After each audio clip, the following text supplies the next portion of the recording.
My name is Élysse, as Dr. Khan told you all.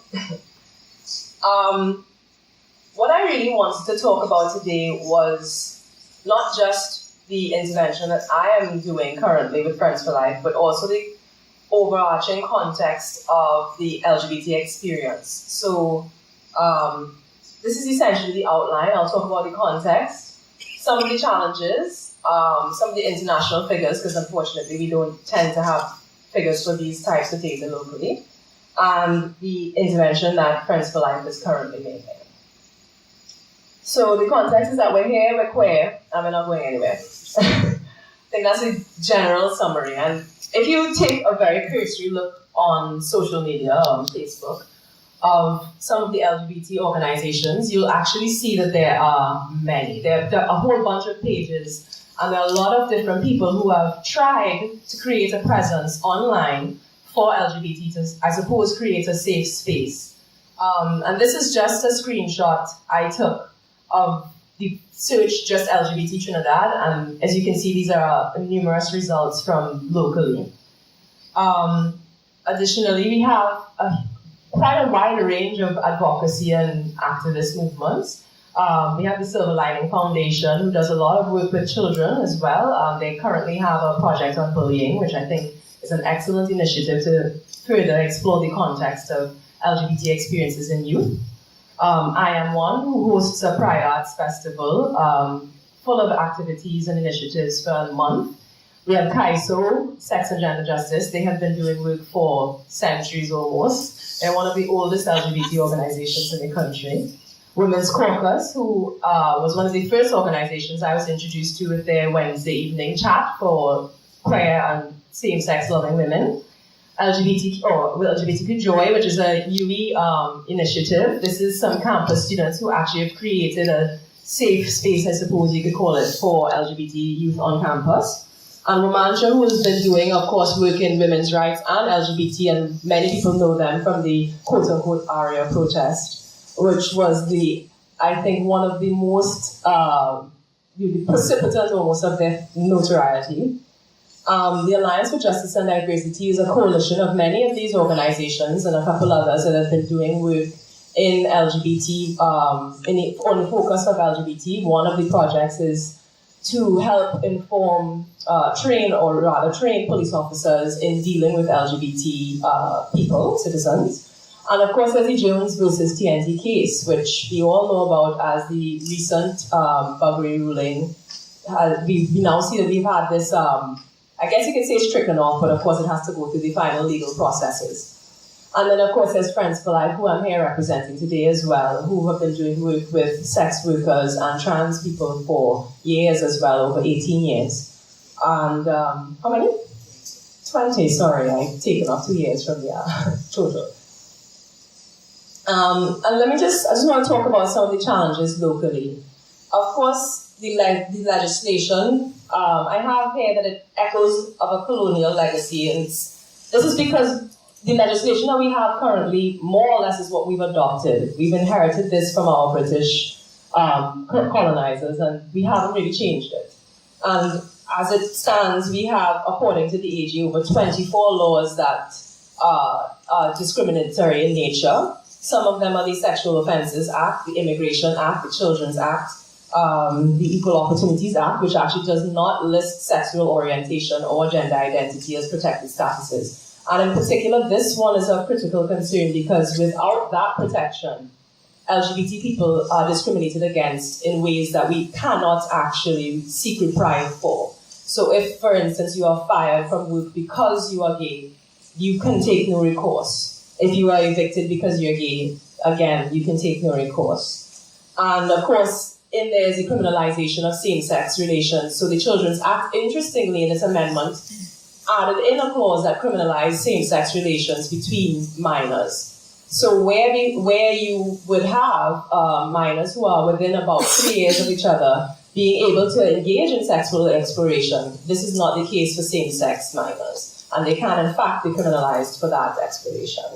And of course, it's unrepresentative of society because to have laws that does not include our protection, then you are, by extension, saying that we don't exist. And of course, we do need that extra protection, especially because of the homophobic nature of society.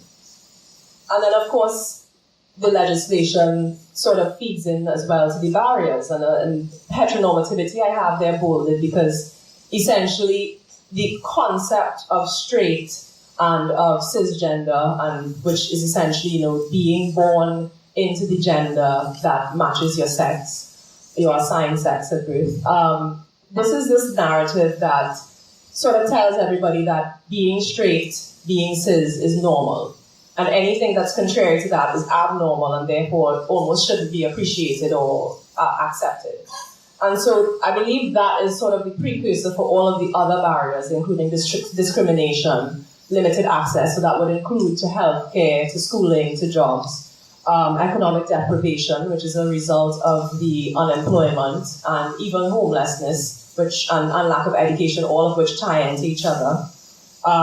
Isolation from community, from family, from friends, and violence, because as we all know, LGBT people experience an increased risk of all types of violence, physical, sexual, emotional.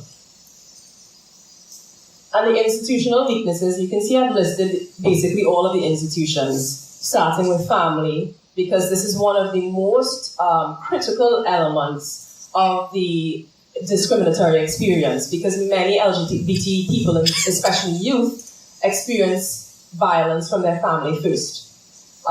In the form of being kicked out, in the form of actual physical and verbal violence.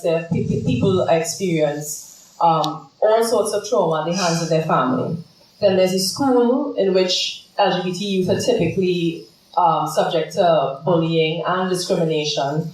Work, of course, the police. We all know that the police do not cater to LGBT people. And one of the biggest issues is, in fact, intimate partner violence among LGBT people. Of course, there's generally a poor response to intimate partner violence, and then when it comes to LGBT couples, that response is almost non-existent. And there's the hospitals where many people experience discrimination in the form of even accessing healthcare. And then for trans people, there's an added complication of doctors not even knowing how to treat with their identity, which they see as not being real in the first place. They don't know how to deal with the complications that might arise from reassignment surgery or any of these very complex and nuanced topics.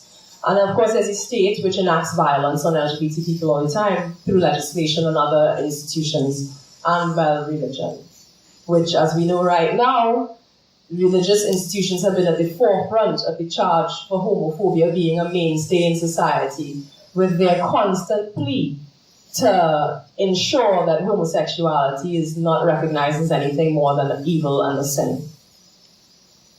And then, of course, all of these things sort of result in this collective trauma, which I have described as being intergenerational, intersectional, pervasive, and persistent. And the reason I have described it as that is because of the fact that it's a trauma that has been inherited through generations, and it is across identities. So somebody who is of multiple marginalized identities, perhaps they're a Black woman, gay, disabled, they are experiencing multiple forms of trauma, which are not just rooted in their sexuality, but that are compounded by their sexuality in some instances. So, for example, in Trinidad, there's a narrative of, or rather, there are talks, and I can't say this is anything that's been researched, so don't quote me necessarily on this, but there's a sort of an idea that Black men can't be gay. That doesn't seem to permeate East Indian cultures, communities as much. And that's a very important thing to consider when you are talking about the intersection of race and sexuality. While it may not necessarily be true, if this is a perception that people hold, then it does inform what types of trauma that they may experience. It's pervasive because it's across the walks. So in every aspect of our culture, you will experience or recognize some tenets of homophobia playing out. And it's persistent because no matter what progress we make, it almost seems to be a recurring theme that being gay is wrong and nasty and dirty. And then you hear things like the pastors who have been saying that being gay is a mental illness. and it's sin, and it's demonic possession, and all of the various inflammatory things that they say about being LGBT. So these are just some figures that I got from the various international sites, because of course, as I mentioned, locally we don't really have figures on this. But when it comes to gay and bisexual men, they're 8 times more likely to commit suicide, 6 times more likely to report high levels of depression, 3 times more likely to use illegal drugs, 3 times more likely to have risky sex, and they have an increased risk for STIs, bipolar disorder, and generalized anxiety disorder. Now, of course, these are just some cursory statistics. There are many other statistics, and we don't have anything to reflect locally, but if we assume that there are similar rates in Trinidad, then we understand the vulnerabilities of gay men in particular. Now, what's interesting is that why I said that heteronormativity is one of the main precursors of the discrimination that LGBT people face, is that lesbian women and bisexual women are actually significantly less studied than gay men and transgender people. So you'll see that the statistics here are a little bit less well-defined. So, for example, it just says that lesbian and bisexual women are more likely to suffer from heart disease, cancer, and obesity. But there isn't a very specific rate of how much more likely this is among this community. And generally, finding this data is actually quite hard. Even on the CDC's website, which is where I got the male statistics, there wasn't an equivalent lineup of stats for the women, which I thought was very interesting. And then, of course, there's the transgender experience, which is sometimes not just heartbreaking, but mind-boggling. 61%, and this was a study that was actually done in the US, it was a national transgender discrimination survey. 61% experienced abuse in schools. They were 2 times more likely to be unemployed, and of those who were employed, 90% of them had experienced harassment. Workplace harassment. They're more likely to experience discrimination in healthcare settings and lack insurance. And they were 2.5 times more likely to be homeless. But I think of all of these statistics, this is the most startling, which is that they're 25 times more likely to have attempted suicide.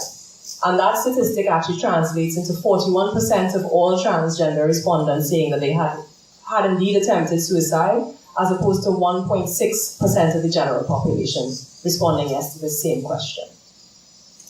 So all of these are really important factors to consider and remember when we are thinking about the intervention strategies, because as the facilitators of any type of therapeutic intervention, we have to remember that these very unique and nuanced traumas or experiences of the LGBT community are particular to this community in certain ways and need to be very sensitively considered when approaching therapy. And so Friends for Life has actually designed their own intervention, which focuses specifically, of course, on the LGBT people community, and it was a collaborative initiative that was developed between CAISO, Friends for Life, and Professor Hutchinson of the psychiatry unit here. It's maintained a group work format, and it uses the theoretical frameworks of a person-centered approach, which some of us may know, sort of focuses on recognizing the person as the author or the expert of their own experience. And it seeks to use that therapeutic environment to help that person come to their own conclusions about their experiences, rather than you viewing yourself as a facilitator or as a counselor as being an expert. We take the approach of considering the participants the experts. It's also based on an existentialism or narrative theory framework, which essentially takes into consideration that the stories that we create around our experiences can also help to limit us in particular ways. And so we try to tell these stories in an effort to come to some understanding, some deeper understanding of the experiences we have. And of course, it takes a feminist orientation which tries to dismantle the hierarchical approach to these settings and recognizes everybody involved in the process as an expert, which is sort of reflective of the person-centered approach as well. And so in my current dispensation, the structure as well, we start off with an orientation just to get people to talk. We introduce the topic that will be covered for that particular session. We have a discussion around that topic in which people will sort of express how they feel about the topic that's been introduced. And we'll have an analysis and evaluation, and in the end, we'll sort of reflect on what has been said throughout the course of the session. And so my sessions have focused on heteronormativity, because one, it's one of my favorite words, and two, I see it as one of the greatest limiting factors to the LGBT community's ability to self-actualize. So if we understand ourselves as being mere actors in this heteronormative narrative, then it becomes very difficult for us to define ourselves. One of the biggest issues is that even in the community, there's a very pervasive heteronormative approach. So, for example, you may have heard people refer to a queer couple and ask them, also, who's the man and who's the woman? This also exists within the community. There's a belief almost that there need to be what would seem to be opposing genders, even within the same gender. There are also limitations to the way that the community interacts with trans people.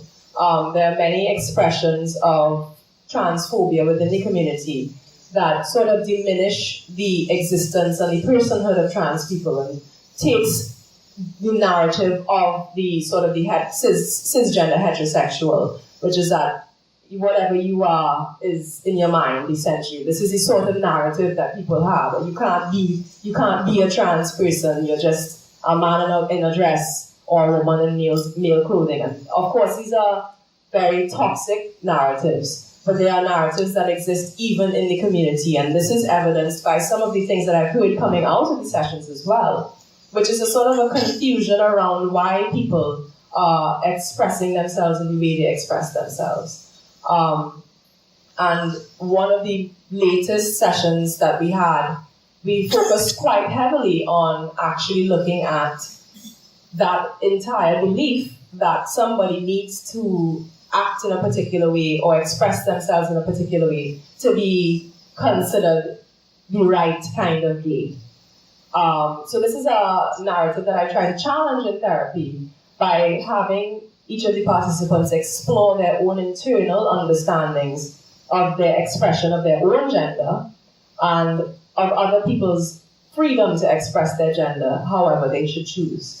Now, I would have broken this down more in slides, but unfortunately, I didn't get the chance to do that. So I hope you all can follow what I'm saying right now about the current cycle. But essentially, the process has just been to examine the ways that people express themselves within that setting and also police others.